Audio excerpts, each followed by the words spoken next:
गोपाल कृष्ण भगवान की जय।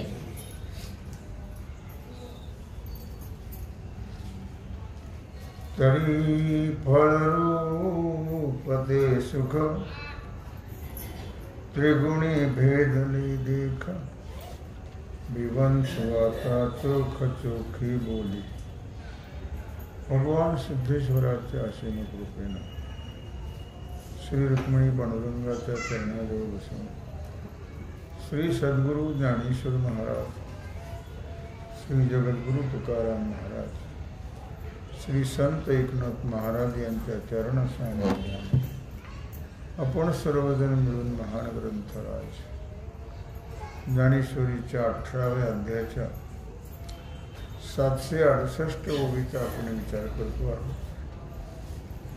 विषय आहे सुख। आपण आतापर्यंत बुद्धी, धैर्य वगैरे याचा विचार केला। आता सुखाचा विचार आहे। सुख सुद्धा 3 प्रकारचा आहे, सात्विक, राजस आणि तामस। भगवान सांगतात अर्जुना, तरी फलरूप ते सुख, अर्थात ते फलरूप असणारं सुख ते 3 गुणांनी भिन्न आहे। काही सुख राजसी आहे, काही सात्विक आहे, काही तामसी आहे। 3 प्रकारचं सुख सांगितलेलं आहे।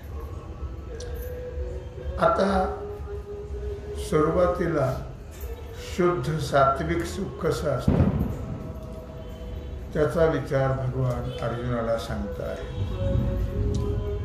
परी चोखीते कैसी सांगे, पै घेवो जाता बोल बगे, कानीचे ही लागे हातीचा मुळू। भगवान सांगतात अर्जुना, माझ्या शब्दाची आणि सुखाची शुद्धता कशी आहे ते तुला मी सांगतो, ऐक। मी शुद्ध शब्दाने सांगितलेलं शुद्ध सुख। तुम्ही म्हणाल शब्दाचे शुद्ध अशुद्ध असतं का? हो, राम शब्द कसा आहे? शुद्ध आहे। आणि शिवीदिरीचं कसं आहे? अशुद्ध आहे। शब्दात सुद्धा शुद्ध अशुद्ध आहे। मग मी तुला भगवान म्हणतात अर्जुना, शुद्ध शब्दाने शुद्ध सुख सांगतो। अर्थात जे सुख केवळ शब्दाच्या मार्गाने सापडत नाही, नुसत्या शब्दाला सापडत नाही ते सुख। अर्थात ते सुख जे आहे ते ज्या शब्दाचा अर्थ आहे ब्रह्म, ते ब्रह्म सुखरूप आहे। परमात्मा, ब्रह्म म्हणजे परमात्मा, परमात्मा सुखरूप आहे। तसंच मी जी तुला सांगतोय ज्या शब्दाने, त्या सात्विक सुखाची महती, ते शब्द सुद्धा पवित्र शुद्ध आहे। अर्थात पुढे त्याचं श्रवण, मनन, निधिध्यासन, कोणत्याही शब्दाचं श्रवण, मनन, निधिध्यासन केल्याशिवाय त्याचा अर्थ अंतःकरणाला भिडल्या जात नाही। नुसतं नळी फुंकरे सोडणाऱ्या, इकडून तिकडे जाय वाऱ्या असं जर श्रवण केलं तर ते शब्द अंतःकरणाला भिडल्या जात नाही। म्हणून ते शब्द अंतःकरणाला भिडले पाहिजे। ते शुद्ध शब्द आहे, पवित्र शब्द आहे, पण त्याचं श्रवण केलं पाहिजे। नुसतं श्रवण करून जमत नाही, त्याचं मनन केलं पाहिजे, त्याचा विचार केला। आणि त्याचा जे ध्यास घेतला पाहिजे. म्हणजे त्या सुखाचं जो फल आहे, त्या सुखाचा जो लाभ आहे, ते सुख आपल्याला प्राप्त होईल. म्हणून जयाचे नि आभेरे, अवधान ही होय बाहिरे, तेने ऐक हो आदरे जीवाचे नि. म्हणून जयाचे नि आभेरे, ज्या योगाने, आभेर म्हणजे त्याग,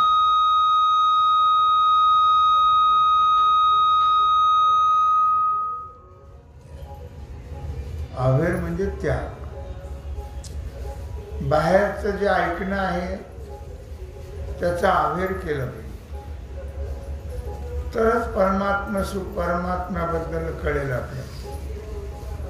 तेही ऐकलं आणि हेही ऐकलं तर कसं कळेल? चिडिया दो दो न बने. एकच कोणतं ऐकलं तर, व्यवहार ऐकला तर, बाहेरचं ऐकलं तर नाही मिळणार. मग बाहेर त्याचा त्याग केला पाहिजे. बाहेर त्याचा जर त्याग केला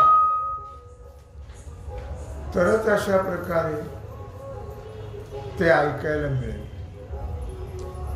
सर्वच ऐकू म्हटलं तर आपण काही शतावधानी नाही.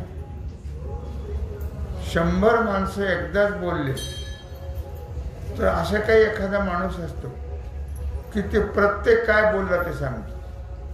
100 माणसं एकदाच बोलले वेगळं वेगळं, तो शतावधानी मनुष्य जो आहे तो प्रत्येक जण काय काय बोललं ते सांगतो. तसं आपण काही शतावधानी नाही. ते बी ऐकायचं, हे बी ऐकायचं, हे नाही. आपण एकच कोणतं ऐकलं तर ते आपल्याला फलद्रूप होईल. सगळंच ऐकायचं म्हटलं तर फलद्रूपता प्राप्त होणार नाही. म्हणून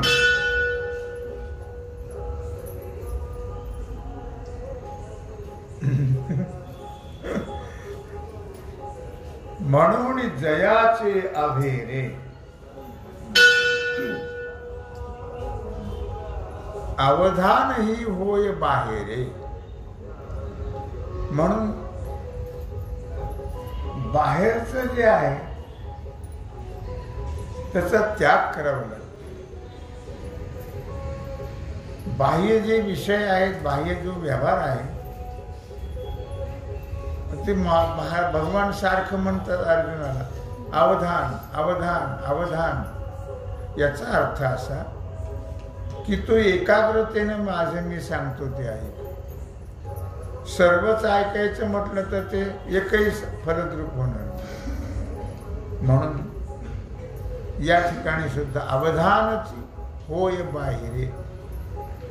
आपण बाहेरचं ऐकलं तर लक्ष बाहेरच आहे ना, पण बाहेर त्याचा त्याग करायचा आणि हे ऐकायचं म्हणजे आपल्या अंतःकरणापर्यंत पोहोचलं जाईल. नाही तर सगळंच गडबड ऐकत बसलं. वारीमध्ये आपण ऐकतो सगळेच कीर्तन कानावर येतात, एकही धड समजत नाही, असं होतं. मग तसा प्रकार होईल ना. म्हणून बाहेरचा त्याग कर आणि हे जे आहे ते अवधानपूर्वक एकाग्रतेनं ऐकण्याचा प्रयत्न. ऐसे म्हणून देऊ त्रिविधा सुखाचा प्रस्ताव, मांडला तो निर्वाहो निरूपित असे. असे भगवंतांनी अर्जुनाला सावध केलं. आणि मग किंवा तो आई मी सांगतोय उगीच मी बडबड करतो आणि तो ऐकतो, त्याला तुझाही फायदा नाही माझाही फायदा नाही असं नको व्हायला. तर एकाग्रतेनं ऐक. आपण सगळं फिरतो की नाही, सगळं फिरल्यावर हे जातं. तेच जर ऐकलं तर त्याचं फल मिळेल ना. आपण हुरग हुरण तुळजापूर, आवसबाई इकडे पुण्यबाई तिकडं आणि जॉब मग चौकड. असं केलं तर ते मिळणार नाही, हे मिळणार नाही. आपली परिस्थिती तर इतकी वाईट आहे, लक्षात ठेवा, की बोलायचं कामच नाही. आपली वृत्ती एका ठिकाणी कधी राहत नाही. म्हणून आपल्याला जे मिळायला पाहिजे, सुख समाधान शांती, ते मिळत नाही, लक्षात ठेवा. कारण आपल्यावर अनेक प्रसंग आहेत, अनेकाची भीड असते आपल्याला. त्या भिडेला आपण पडतो आणि मग परमार्थाला मुक्तो. तेव्हा म्हणून भगवंताने अगोदर अर्जुनाला सावध केलं, गे बाबा, उगीच मी आपलं बोलायचं, तू ऐकायचं, ते बी ऐकायचं, हे बी ऐकायचं नाही, जमणार नाही. सावध हो, मग तुला मी 3 प्रकारचं सुख कसं असतं ते सांगतो. अगोदर सावध केलं भगवंताने अर्जुनाला आणि मग सांगायला सुरुवात केली. ऐसे म्हणून देव त्रिविध सुखाचा प्रस्ताव मांडिला तो निर्वाहो निरूपित असे. काय ऐसे म्हणून देव, असं भगवंताने अर्जुनाला सूचना दिली. आणि त्यांचे भगवान आहेत, भगवंताची सूचना, आणि तो अर्जुन आहे. म्हणजे काही दळवी महाराज थोडेच आहे. त्यांनी किती बोंबललं तरी आपलं जे आहे ते ट्वाय. आपण काही त्याचं ऐकत नाही, आपल्या मनाला वाटेल तसं आपण वागतो. काय त्याच्यामुळे मला काय फळ मिळतं मला माहीत नाही, पण सांगतो मी तुम्हाला. तो अर्जुन आहे ऐकणारा, आणि सांगणारे भगवान आहे. ऐसे म्हणून देव त्रिविध सुखाचा प्रस्ताव मांडला तो निर्वाहो निरूपित असे. आणि असं म्हणून भगवंताने अर्जुनाला सावध केलं आणि मग 3 प्रकारचं सुख कसं आहे ते सांगायला सुरुवात केली. सुखम त्रिदानी त्रिविधम शृणु मे भरतर्षभ अभ्यासाद् रमते यत्र दुःखांत च निगच्छति. 18व्या अध्यायातला 76 श्लोक आहे.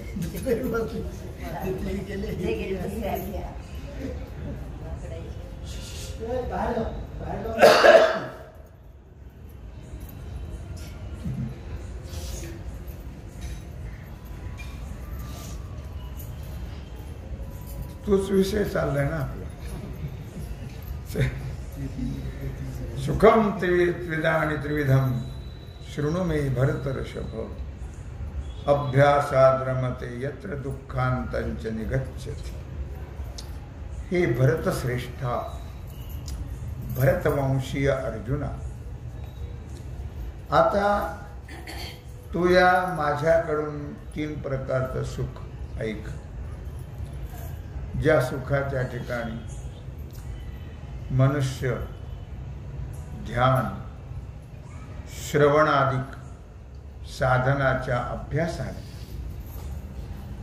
ध्यान, सावधानता, अवधानता आणि श्रवण या साधनाच्या द्वारे जो अभ्यासाने किंवा सुखाचा अतिपरिचय नसल्यामुळे सुख सुख सुख माणसं म्हणतात, पण सुखाचा परिचय आहे का?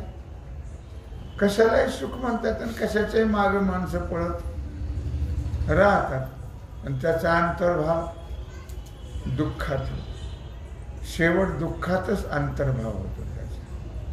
पण आम्ही सुख म्हणून सर्व सुखाची या आशा जन्म गेला, त्याच्या मागं पळ, त्याच्या मागं पळ, त्याच्या मागं पळ, सुख म्हणून सगळ्याच्या मागे आम्ही पळालो आणि शेवटी पदरात काहीच पडलं नाही. याच्यात सुख असेल, त्याच्यात सुख असेल, प्रत्येकाला सुख म्हटलो आपण आणि त्याच्या मागे धावत राहिलो, पण शेवटी पदरात काहीच पडलं नाही ना. शेवटी रिकामेच राहिले ना. काय रिकामेच राहिले, काही उपयोग झाला हो नाही आहे. एक तत्व नाम दृढ धरी म्हणा, मग हरीशी करुणा येईल तुझी. त्याला एक तत्व पाहिजे. उगी पळत राहिलो आपण. आयुष्यभर मनुष्य पळतो की नाही? आयुष्यभर प्रत्येक साधन वेगळं आहे सुखाचं. सुखाचं साधन आहे का? ते नाही. सगळी दुःखाची साधनं आहेत. अगदी लहानपणापासून बालवाडीपासून तो मरेपर्यंत जे आपण आयुष्यभर धावत राहिलो. कशा करता धावत राहिलो? सुख मिळेल, सुख मिळेल, सुख मिळेल. शेवटी सुख तर मिळालंच नाही, पण जोडे मात्र मिळाले, दुःख मात्र मिळालं. सुख काही मिळालं नाही. आणि आपल्याला सुखाची गरजही नाही म्हणा. काय वाटतं सुख का गरज नाही? सुख कळत नाही. सुख जर कळलं तर मग आपल्याला त्याची गरज वाटेल. पण लोक सुख म्हणतात, आपणही सुख म्हणतो ना. पण सुख म्हणजे काय? सुखाची व्याख्या काय सांगावं मला? सुख कशाला म्हणतात? चहा पिला म्हणजे सुख, लाडू खाल्ले म्हणजे सुख, शिक्षण झालं म्हणजे सुख, नोकरी लागली म्हणजे सुख, पैसे मिळाले म्हणजे सुख, लग्न झालं म्हणजे सुख. कशात? पोरगा झाला म्हणजे सुख, त्याचं लग्न झाल्यावर सुख. कशात सुख आहे? सुखच कळत नाही आम्हाला. लोक म्हणतात ना, आम्ही म्हणतो झालं ना. आणि सुख सुख म्हणून पळत राहत. सुख म्हणजे काय हे आम्हाला आज तागळ्यात कळलेलं हो नाही, लक्षात ठेवा. आणि म्हणून सुख कळत नाही लोक म्हणतात म्हणून आपण पळत राहतो. पण कशातच सुख मिळालं नाही. आहे दुःख. आता दुःखात सुख तुम्ही शोधायला गेलात, संसार कसा आहे, आणि त्यात जर आम्ही सुख शोधायला गेलो तर मिळेल का? नाही.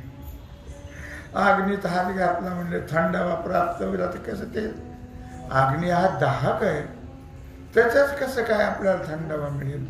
तसा संसार हा दाहक आहे आणि त्यात आम्ही हात घालतो. मग कसं काय थंडावा मिळेल? सुख मिळेल का? नाही मिळणार. लक्षात ठेवा. म्हणून म्हटलं या ठिकाणी म्हणे सुखत्रय संज्ञा सांगू म्हणून प्रतिज्ञा. म्हणून त्याच्याकरता अर्जुनाला सांगितलं व भगवंतानी अभ्यासात रमते यत्र दुःखांतच निगच्छति. भगवंताने सांगितलं की बाबा रे, अगोदर पहिलं लक्ष दे, नंतर श्रवण कर, नंतर मनन कर, नंतर निधिध्यासन कर. एवढा अभ्यास केला तर मी सांगतो ते सुख तुला कळेल. नाही तर सुख सुख म्हणून पडून नष्ट होशील. तुझा त्याचा काही उपयोग होणार हो नाही आहे. सुख कळलं पाहिजे ना. आम्ही म्हणतो सर्व सुखाचे आगर बाप रुक्मादेवीवर. पण सुख काय? कशाला म्हणलं सुख? कळलं नाही. साधू संत म्हणतात, आम्ही म्हणतो ना. पण सुख हे कळत हो नाही. लक्षात ठेवा. सुख कळण्याकरता त्याला सांगितलेला अभ्यासच. भगवंताने जो अभ्यास सांगितला तो अभ्यास केला तरच सुख कळेल. नाही तर लोक म्हणतात, आम्ही म्हणतो काय? लोक म्हणतात दुःख, लोक म्हणतात सुख, लोक म्हणतात आनंद, आम्ही म्हणतो काय? मग सुख कशात आहे? आजपर्यंत मिळालं असतं तर सांगा. सुख मिळतच नाही ना, मिळालंच नाही. आणि मिळालं तरी कळत नाही ना. देवाचं नाव घेतल्यावर सुख मिळतं म्हणले. मिळतं का? देवाचं नाव घेतलं, आपण घेत नाही की देवाचं नाव? मिळालं का सुख? कसं मिळेल? इतकं सोपं आहे का काय ते? मिळालं का? म्हणजे नाम जपत आहे वैखरी आणि चित्त धावे विषयावरी. सुख मिळणे ते सोपं आहे का ते? सुख कळणं सोपं नाही, मिळणं सोपं नाही. अगोदर सुख कळावं लागतं आणि मग मिळावं लागतं. परमात्मा सुखरूप आहे, परमात्माच सुख आहे. तो परमात्माच आपला आत्मा आहे आणि तो सुखरूप आहे. मग मिळालं का? म्हणून भगवान त्याच्याकरता सांगतात, अर्जुना अगोदर ध्यान, लक्षपूर्वक ऐक, नंतर श्रवण ऐक, नंतर मनन, नंतर निधिध्यासन. एवढ्या गोष्टी जर केल्या तरच त्याला अभ्यास म्हणतात. आणि मग कोणतीही गोष्ट कळत असते झाली. किंवा सुखाचा अतिपरिचय झाला तर नाहीच म्हणा. सुख म्हणूनच आयुष्य आतापर्यंत गेलं की नाही फुकट. सुख सुख सुख सुख का मिळालं का? मग काय म्हणलं, सुखाचा अतिपरिचय झाल्यामुळे मनुष्य त्यात रममान होतो. सुखाचा परिचय झाला तर भगवंताचं भजन केलं की आपलं मन आनंद स्वरूप झालं पाहिजे. मग समजा आपल्याला भगवंताचं भजन कळालं आणि आपल्याला त्याचं फल मिळालं. आपण आपलं जप करत राहतो का आनंद मिळाला?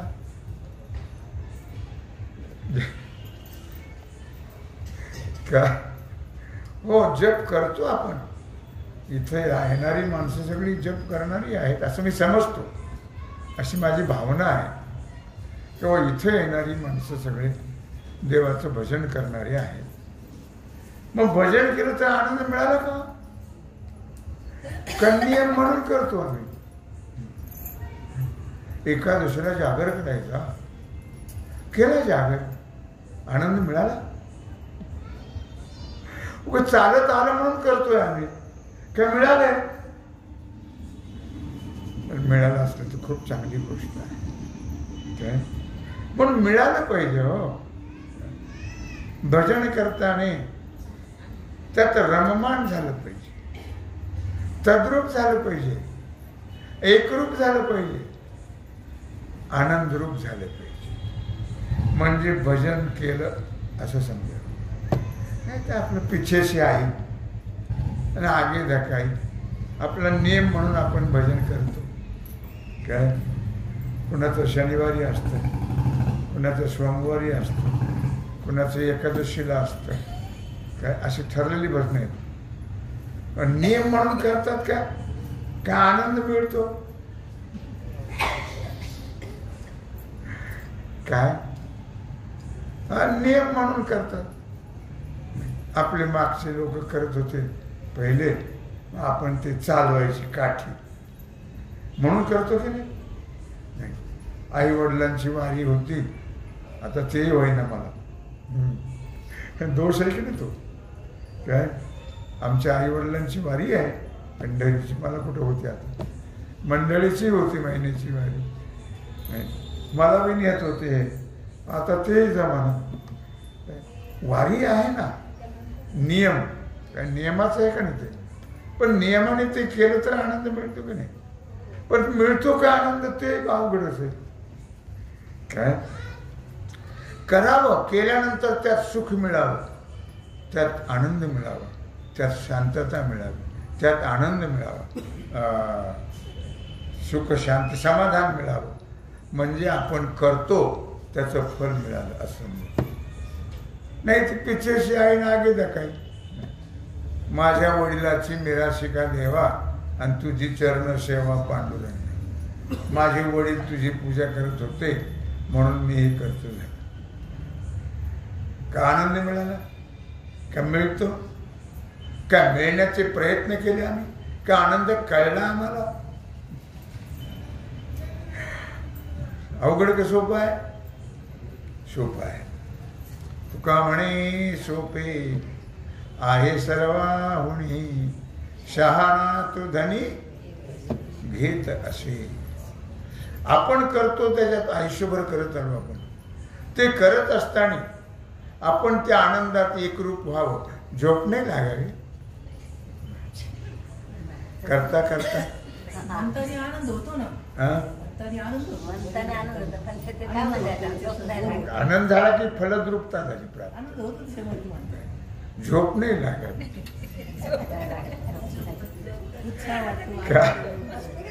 होते ना. आणि मी तर जप करता करता झोपी. तुमचं मला माहित नाही, पण मला येते म्हणून सांग. तेव्हा त्याच्यात रममान, त्यात आनंद मिळावा, सुख मिळावं, समाधान मिळावं. काय म्हणजे ते आपलं भजन, आपलं नामस्मरण, आपली वारी, आपलं व्रत सफल झालं असं समजावं. म्हणे सुखत्रय संज्ञा असं भगवंताने अर्जुनाला सांगितलं. आणि मग भगवान सांगतात म्हणे सुखत्रय संज्ञा सांगू म्हणून प्रतिज्ञा बोलिलो ते प्राज्ञा ऐक आता. म्हणे सुखत्रय संज्ञा भगवान सांगतायत अर्जुना तुला मी 3 प्रकारचं सुख सांगतोय, प्रतिज्ञा करून सांगतो. सांगू म्हणून प्रतिज्ञा, प्रतिज्ञा करणं फार अवघड आहे आणि प्रतिज्ञा सांभाळणं पाळणं फार अवघड आहे लक्षात. म्हणून मी तुला प्रतिज्ञा करून सांगतो. बोलिलो ते प्राज्ञा, प्राज्ञा म्हणजे बुद्धिवान. हे बुद्धिवान अर्जुना आता ऐक मी काय सांगतो तुला. तरी सुख तेगा किरीटे दाविजेल तुझ तिथे जे आत्मयाचे भेटे जीवाशी होय. अर्जुना ते सुख तुला डोळ्याला दाखवेल. तरी सुख तेगा किरीटी दाविजेल तुझं दिठी. दिठी म्हणजे मी तुला डोळ्याला सुख दाखवेल तुझ्या. जे आत्मयाची भेटी जीवाशी होय. अर्थात की जे परमात्म्याशी ऐक्य झाल्यानंतर जे सुख प्राप्त होतं जीवाला. लक्षात ठेवा ना, सुख केव्हा होतं? परमात्म्याशी जीवाचं एक ऐक्य झाल्यानंतर सुख मिळतं. काय ते सुख मी तुला सांगतो आता ऐक. आत्मयाची भेटी जीवाशी होय. जीव परमात्म्याची जेव्हा भेट होते, एकरूपता होते, तेव्हा जी स्थिती होते त्याचं नाव आहे सुख. त्याला सुख म्हटलेलं आहे.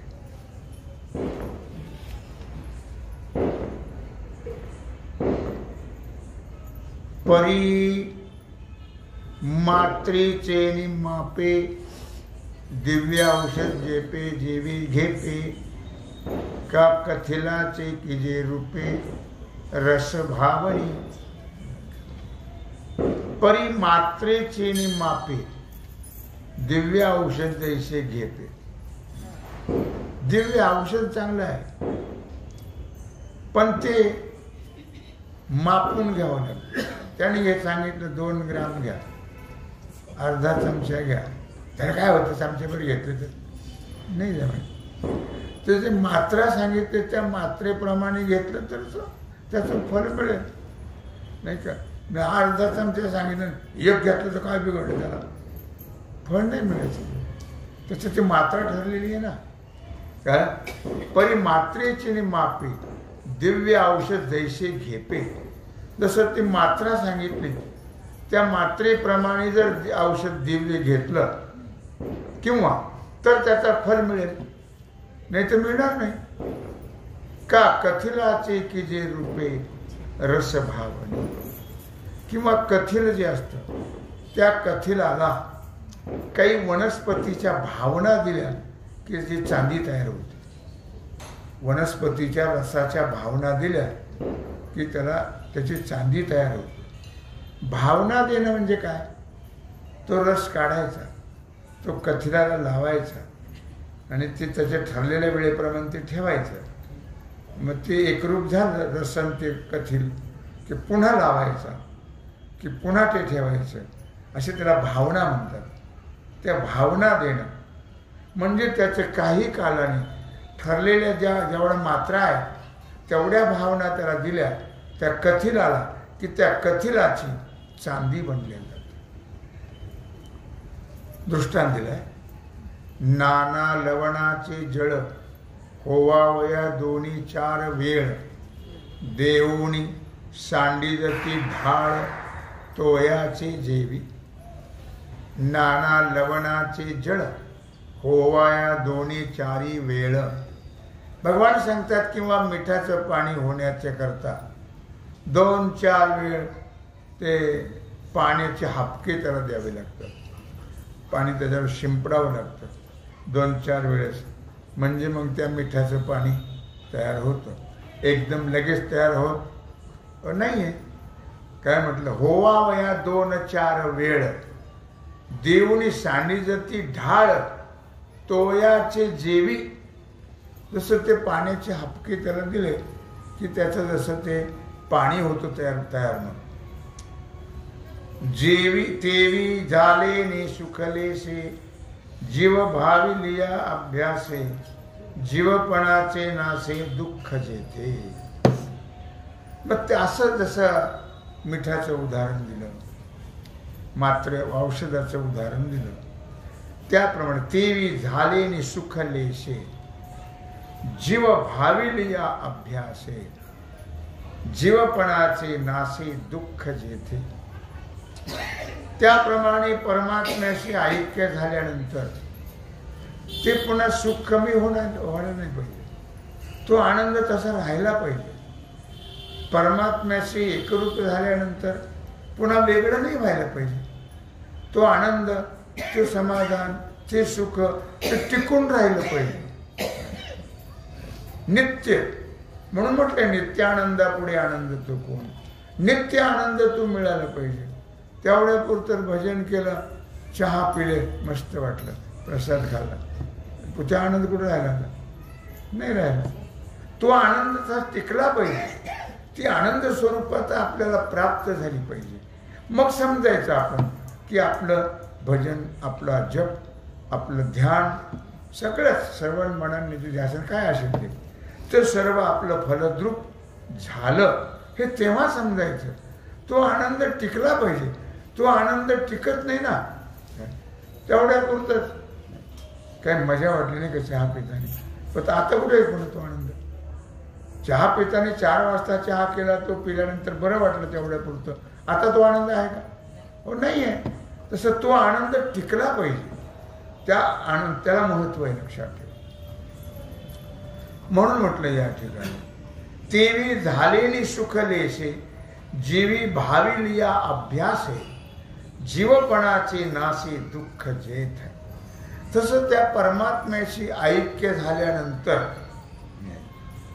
सुरुवातीला अगदी थोडं सुख प्राप्त होईल आणि एकरूप झाल्यानंतर किंचित सुखाच्या आवडीने जीवाचं मी परमात्मा आहे असं जेव्हा त्याला अनुभूतीला येईल, अनुभवाला येईल, ते कशाने येईल? अभ्यासाने, चिंतनाने ते अनुभवाला येतं. आणि मग एकदा का जीव त्या आत्मसुखामध्ये, कारण सुख कशातच नाही ना, आत्मसुख जे आहे त्या सुखाला कुठलंच उदाहरण नाही, कारण सुख कशातच नाही. किंवा अमुक उदाहरण दिलं त्याला की नाही का, मी आता चहाचं उदाहरण दिलं की नाही, ते सुख आहे का? नाही. दारू पिणाऱ्याला सुद्धा दारू पिल्यावर सुख वाटतं की नाही, ते सुख आहे का? हो, नाही आहे. ते लक्षात ठेवा. मग ते सुख जे आहे ते किंचित सुखाच्या आवडीनं जीवाचं मी परमात्मा आहे अशी अनुभूती त्याला आली की ते नित्य सुख प्राप्त राहतं. पुन्हा ते सुख संपता कामा नाही. मग आपलं प्रयत्न, आपलं भजन, आपलं सर्वच ध्यान, श्रवण, मनन, निधिध्यासन हे फलद्रूप होतं.